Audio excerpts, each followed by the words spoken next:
has the skywalk, has the Native Ham Museum, it has the indigenous homes, and it has a gift shop, has 2 restaurants, one at ground level, one on the 3rd floor, and also the skywalk. All right. The history there, you already know the eagle is named after the eagle. They named Eagle Point after the eagle that they found. But that house, that big building, is a 4-story tall building.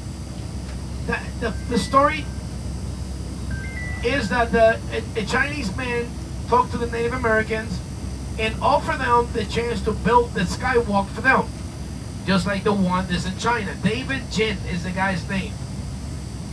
But the Native Americans don't believe in altering nature, so they said, listen, we gotta pray about it. We have to pray to Mother Nature.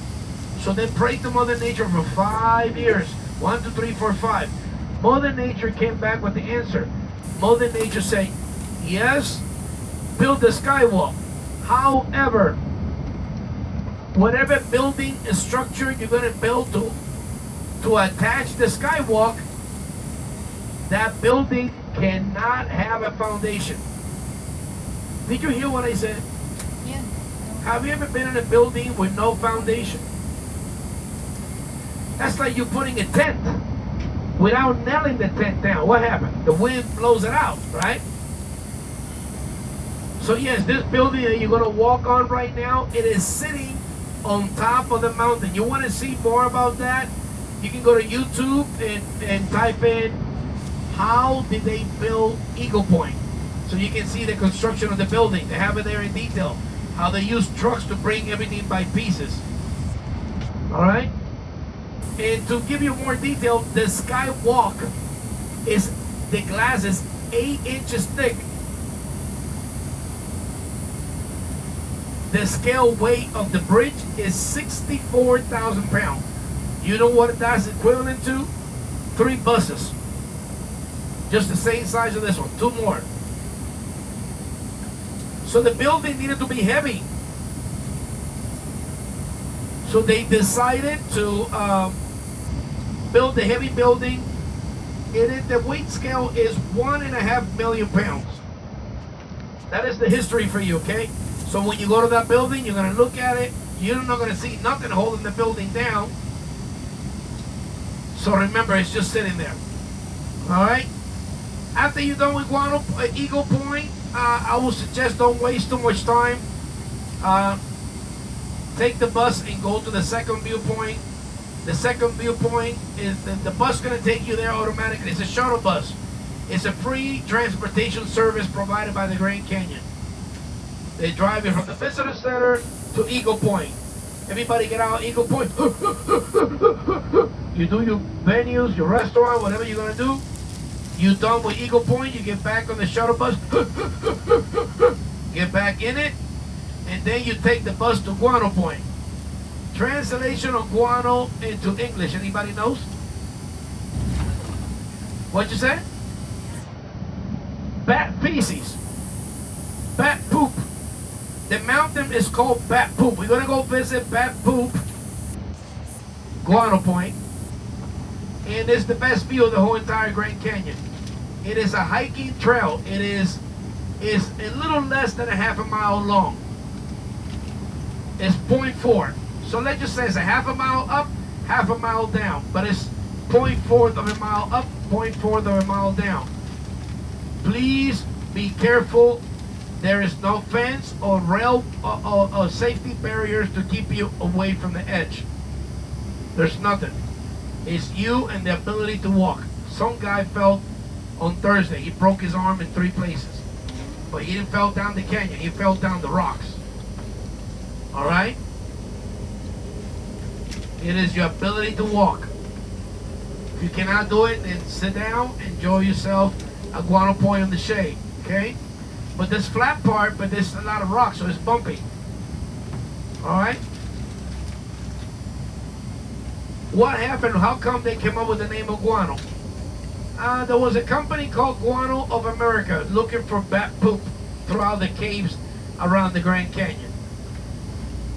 They came across a cave across Guano, and they started extracting the bat poop. So they built a cable car at the end of Guano Point. You're gonna see that today. There's a metal structure that was, it held the cable from one side of the mountain to the other side. And that's how they transport the workers from one side of the mountain to the other. So the workers go to the other side of the mountain, extract the bat poop, they put it back on the cable car and bring it back to the other side of the mountain where guano is, so they get the trucks backed up all the way to the back there, pick up the bat poop, and they distribute the bat poop to farmers because it's makes a pretty good fertilizer. It's high in nitrogen. And they also sold the bat poop, wait till you hear this one, to people that make ammunition. They use the bat poop as gunpowder. And they made rockets out of it. Oh my God, that is a super explosive caca. Yes, that is a very shitty situation.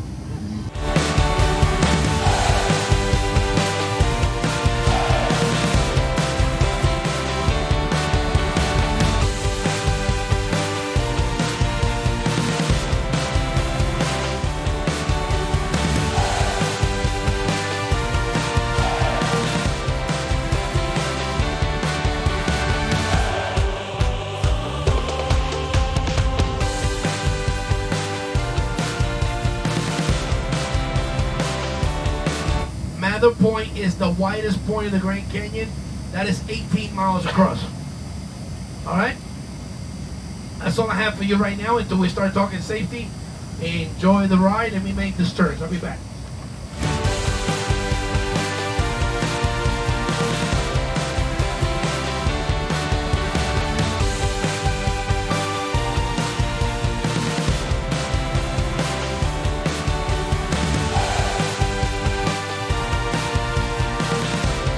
We are approaching an elevation above 4,100 feet. And the Joshua tree doesn't grow an elevation higher than that. We'll talk about the Joshua tree when we come back. So you get to see the last Joshua tree.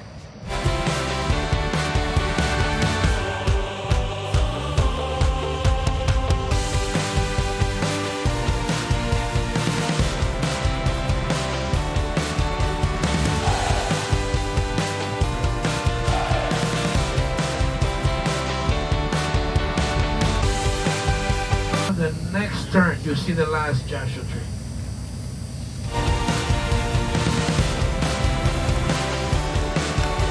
Right here are the last two Joshua trees. There's going to be one on the left, one on the right. When I see that, that means the elevation is at least 4,000 feet right here. You won't see anything else after that.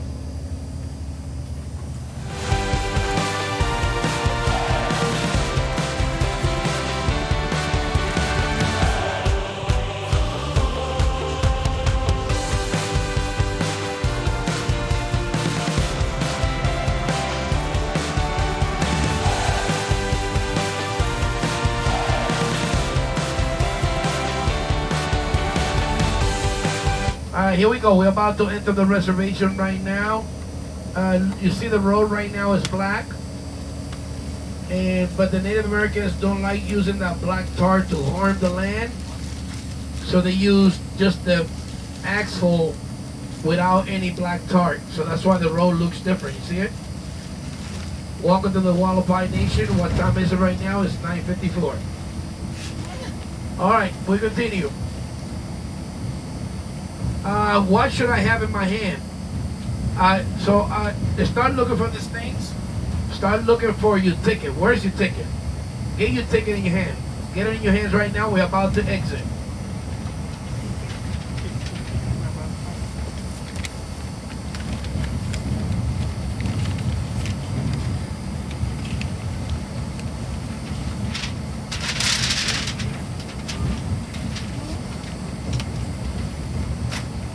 Number two, where's your cell phone?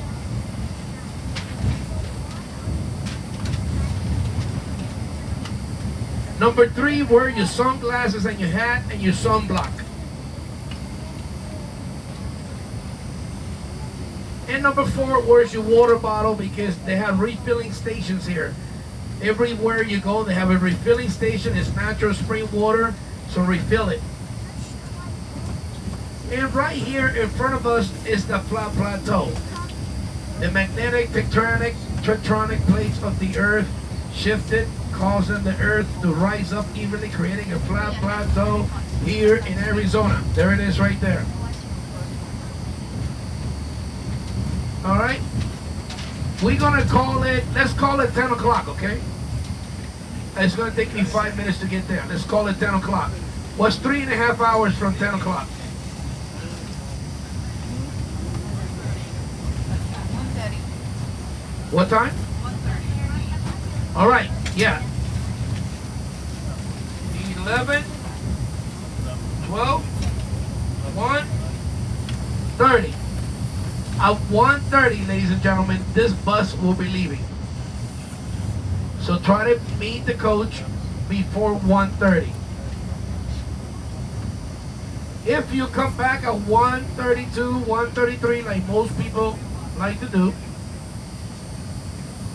I'm sorry, and you don't see the bus, please don't panic. We do the tour every day, you know. We come back for you tomorrow. All right. So what? How do I do the tour so I keep track of time? I tell Siri, hey Siri, can you set up a clock for 3 hours, please? Count a clock. And she did not do it. You see that?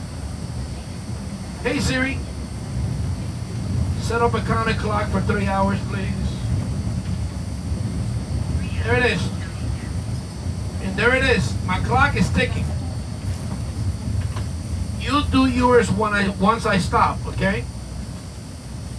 And when that alarm goes, realize you got 30 minutes left to come back to the bus. Everybody hear me okay? Yeah. All right.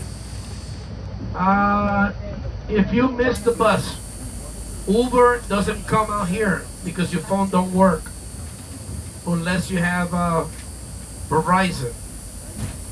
Number 2, to get back to Las Vegas, it costs $1,000 in a plane per person. So it is best just to be on time. You save yourself a lot of money. Plus, we don't have to clap. Nah. All right?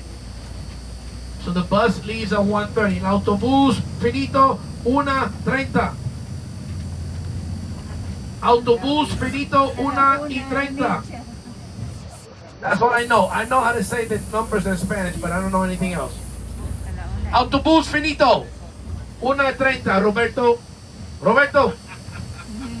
Roberto. 1:30. Finito. Simon. That's all I know. I don't know anything else.